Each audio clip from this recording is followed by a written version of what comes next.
परमात्मा का कोई जाना नहीं है। सो मैया हमारे अंदर अहंकार होता है, इसलिए हम गोविंद की, भगवान की कृपा जो परमेश्वर हमारे ऊपर करता है, वह अहंकार के कारण हम भगवान की जो कृपा है वह समझ नहीं पाते। इसी प्रकार जिस वह भक्त की जैसे भगवान रक्षा कर रहा है, उसी प्रकार परमेश्वर हमारे भी कहीं ना कहीं रक्षा करता है, पर हमारे अंदर अहंकार रहता है, इस कारण से हम समझ नहीं पाते। सो आज मैया भाव पूर्वक सुखदेव जी महाराज कहने लगे, भाव पूर्वक सुखदेव जी महाराज ने राम जी का गुणगान गाया है। रामस्ते जगत्यार्थानां देवमृताय पीठये भक्तस्य प्रसीदित्यं कल्पवृक्षान् फलानि च। स्वाज भाव पूर्वक सुखदेव जी महाराज ने वर्णन किया कि राजन, जो विश्वास मानते हुए और भाव से श्रीमद् भागवत कथा की शरण लेता है, परमेश्वर के चरणों में उसे स्थान प्राप्त होता है। तो मैया भागवत कथा कोई पोथी नहीं, भागवत कथा तो स्वयं हमारा कन्हैया है, भागवत कथा स्वयं हमारा परमात्मा है। यही अमृत का जल है जो भाव पूर्वक श्रवण करता है। और मैया पीने का मतलब क्या होता है? भगवान ने दो चीज बताया है। एक तो क्या, श्रवणम कीर्तते लाभा, जब हम भाव पूर्वक इसे श्रवण करते हैं तब एक अमृत हमारे कानों से प्रवेश होता है। और दूसरा पीने का मतलब क्या हो गया मैया? पीने का मतलब ये है जो हमारी जिह्वा है, जब यहाँ पर राम नाम गुण गाया जाता है और आप लोग इस कथा को जैसे ही भजन चलता है और आपके मुख से राम नाम निकलता है, वह जिह्वा आपकी राम राम कहती है। और जो जिह्वा के अंदर आपका जो रस आता है और वह रस जो है आपके जब अंदर जाता है तो मैया वो आपका थूक नहीं माना जाएगा, उसी को अमृत पान कहा गया है। क्योंकि यह जिह्वा जब मास की है और राम नाम का जब गान करती है तब ये मुख के अंदर अमृत आ जाता है और यह अमृत हमारे हृदय तक जाता है और परमेश्वर से हमारी मित्रता करवा देता है। बोलिए भक्त वत्सल भगवान की। सो आज मैया सुखदेव जी महाराज ने कहा है, हो जो राम नाम गुण गाएगा जीवन में बड़ा सुख पाएगा। सभी लोग गाइए, जो राम नाम गुण गाएगा जीवन में बड़ा सुख पाएगा।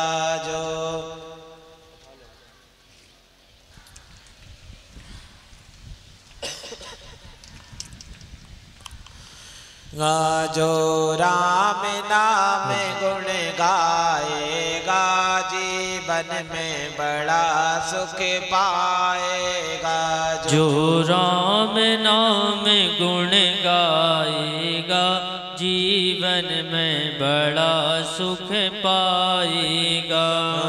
साम भई दिया बाती की बेरा, साम भई दिया बाती की बेरा, साम भई दिया बाती की बेरा, साम भई दिया बाती की बेरा। जो प्रभु की आरती गाएगा जीवन में बड़ा सुख पाएगा। जो हम नाम गुण गाएगा भव से पार हो जाएगा। जो राम नाम गुण गाएगा जीवन में बड़ा सुख पाएगा। जो राम नाम गुण गाएगा जीवन में बड़ा सुख पाएगा। तो मैया सुखदेव जी महाराज ने कैसे वर्णन किया है, सभी लोग ताली सेवा करते हुए उसका गुणगान करें। हो जो राम नाम गुण गाएगा जीवन में बड़ा सुख पाएगा। जो राम नाम गुण गाएगा जीवन में बड़ा सुख पाएगा। जो राम नाम गुण गाएगा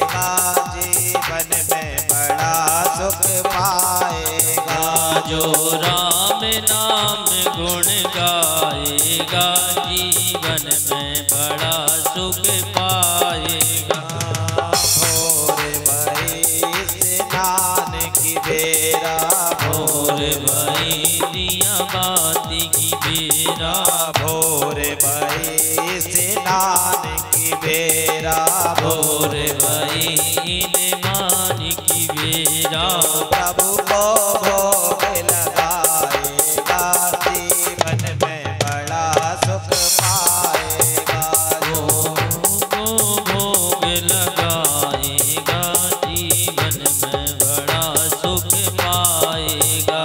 जो राम नाम गुण गाएगा, जीवन में बड़ा सुख पाएगा।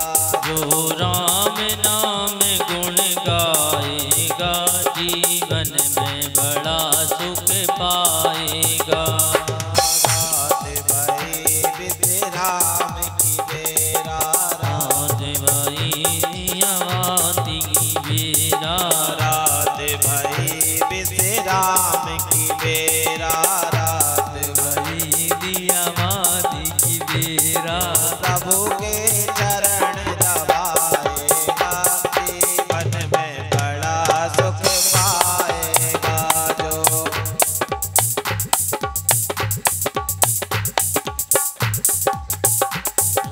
नाम नाम गुण गाएगा, जीवन में बड़ा सुख पाएगा। जो राम नाम गुण गाएगा, जीवन में बड़ा सुख पाएगा। जो राम नाम गुण गाएगा, जीवन में बड़ा सुख पाएगा। जो राम नाम गुण गाएगा, जीवन में बड़ा सुख पाएगा। जो प्रभु को अपना बनाएगा, जीवन में बड़ा सुख पाएगा। जो प्रभु को अपना बनाएगा, जीवन में बड़ा सुख पाएगा। जो राम नाम गुण गाएगा, जीवन में बड़ा सुख पाएगा। जो राम नाम गुण गाएगा, जीवन में बड़ा सुख पाएगा। बोलिए राजा रामचंद्र भगवान की जय हो, हनुमान जी महाराज की जय हो, भागवत महापुराण की जय हो। जय जय श्री राधे, जय जय श्री राधे। स्वाज भैया सुखदेव जी महाराज जय श्री राम जी की स्तुति करे। स्वाज सुखदेव जी महाराज ने वर्णन किया है कि हमारा भी मनुष्य के अंदर भी एक उद्देश्य होना चाहिए। प्रत्येक काल उठते ही हम अपने दैनिक कार्यों में जो लग जाते हैं मैया, तो हमारे अंदर भी एक भाव होना चाहिए कि हमारा एक नियम बन जावे। भगवान ने जैसे हमें वर्णन किया है कि एक घड़ी आधी घड़ी, तो उसका मतलब यही है मैया कि हमारे पास परमात्मा के लिए 5 मिनट का हमें समय निकालना चाहिए। और जिसके घर में लड्डू गोपाल ना हो तो मैया लड्डू गोपाल ला करके रखना चाहिए। और प्रत्येक काल स्नान करते हुए लड्डू गोपाल को भोग लगाना चाहिए। सो मैया जब आप लड्डू गोपाल को भोग लगाते हो और कन्हैया हमारा जब भाव से भोग स्वीकार करता है, तो वही कन्हैया अन्नपूर्णा मैया से आदेश देता है कि इनके घर में कभी अन्न की कमी ही ना आवे। इन्होंने मुझे भाव पूर्वक भोग लगाया है। सो मैया हमारा भी एक नियम बनना चाहिए कि प्रत्येक काल उठ करके हम कहते हैं दैनिक क्रियाओं से कार्य करते समय अगर आप लोगों को समय नहीं मिल पाता है, तो आप 10 बजे स्नान करते हो तो उतनी टाइम ही हमारे कन्हैया को भोग लगाना चाहिए। तो मैया हमारे अंदर अहंकार नहीं आना चाहिए, क्योंकि हमारे अंदर अहंकार आया सो आप 56 भोग भी कन्हैया को लगा दो तो कन्हैया खाने वाला नहीं है। और जब हमारे अंदर अभाव आएगा और अभाव से हम रूखा सूखा भोग भी लगाते हैं तो हमारे कन्हैया भाव पूर्वक उसे स्वीकार करते हैं। सो मैया आज सुखदेव जी महाराज ने सुंदर वर्णन किया है कि राजन महाभारत का जब युद्ध चल रहा था और महाभारत का पांडवों की जब विजय हुई, सो मैया कौरवों की क्या पराजय हुई थी। केवल एक ही पुत्र बचा था जिसका नाम था अर्जुन, और दुर्योधन जो बचा हुआ था, केवल कौरवों के पक्ष से दुर्योधन और अश्वत्थामा नाम के जो दो व्यक्ति बचे हुए थे। सो आज मैया सुखदेव जी महाराज ने वर्णन किया, तुंगो टटत्यमारूपो कौरवो दुर्योधनः अश्वत्थामा इदातोषम अभिमानो नाथ शरणागता। सो अश्वत्थामा के अंदर अहंकार था। अश्वत्थामा के अंदर कौन सा अहंकार था कि मैं पांडवों को समाप्त कर दूंगा, पांडवों का सर्वनाश कर दूंगा। सो मैया जैसे पांडवों का सर्वनाश करने के लिए सोचे, सो एक कक्ष पर पांडवों को ज्येष्ठ पुत्र आज विश्राम कर रहे थे। सो आज अश्वत्थामा ने पांडवों समझ करके सारे पुत्रों को मृत्यु दंड दे दिया। अब तो अश्वत्थामा बहुत खुशी मनाने लगा कि भैया मैंने पांडवों का संहार कर दिया है, यह पृथ्वी पर पांडव अब बचेंगे ही नहीं। सो मैया दुर्योधन को जाकर के जानकारी दिया गया, दुर्योधन भी बहुत खुश हुए। इसके बाद भीम को जैसे ही पता चला कि मेरे ज्येष्ठ पुत्रों की मृत्यु हो चुकी है, सो भैया भीम तुरंत दौड़े दौड़े जाते हैं और दुर्योधन की जंघा तोड़ करके दुर्योधन का भी गोविंदाय नमो नमः किया। बोले भक्त वत्सल भगवान की। सो आज अब जैसे ही मृत्यु हुई, कृष्ण भगवान ने मन में सोचा कि भैया पांडवों का दोष था, पर पांडवों के पुत्रों का कोई दोष नहीं था, तुमने निरपराधों की जान लिया है, इस कारण से मैं तुम्हें नहीं छोड़ूंगा। सो आज भैया 5 पांडवों के साथ में कन्हैया अश्वत्थामा के साथ में दौड़े दौड़े आज गए, और जैसे ही गए सो आज अर्जुन के डर से अश्वत्थामा ने तुरंत एक घास का तिनका निकाला